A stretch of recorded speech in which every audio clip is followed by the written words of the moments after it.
बिस्मिल्लाहिर्रहमानिर्रहीम। अस्सलाम वालेकुम नाज़रीन, नई अपडेट में खुश आमदीद ख़वातीन और हज़रात। और यहाँ पर आपको बताएं कि पाकिस्तान में तलबा और तलबात में भी कोरोना वायरस के फैलने के खदशात सामने आ गए। हज़ारों की तादाद में तलबा ऐसे हैं जो कि कोरोना वायरस में मुब्तला हैं, जिसी को देखते हुए NCOC ने नए फैसले और तजावीज़ सामने लाकर रखती हैं। आपको बताते चलें कि यहाँ पर बताया गया है कि ये कहा गया है कि आइंदा आने वाले दिनों में कोरोना वायरस के पेश नज़र स्कूलों को बंद कर दिया जाएगा। हफ्ते में 3 रोज़ के लिए स्कूल बंद होंगे, जबकि ऑनलाइन क्लासेस के ज़रिए से तलबा और तलबात में तालीम का सिलसिला जारी रखा जाएगा।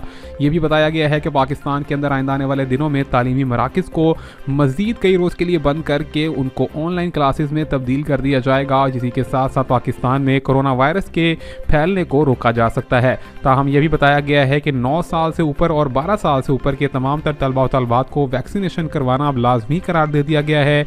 और मज़ीद जो भी अपडेट्स होंगी हमारे चैनल पर उनको मुलाहिज़ा कीजिए। मिलते हैं नई अपडेट में, तब तक के लिए अल्लाह हाफ़िज़।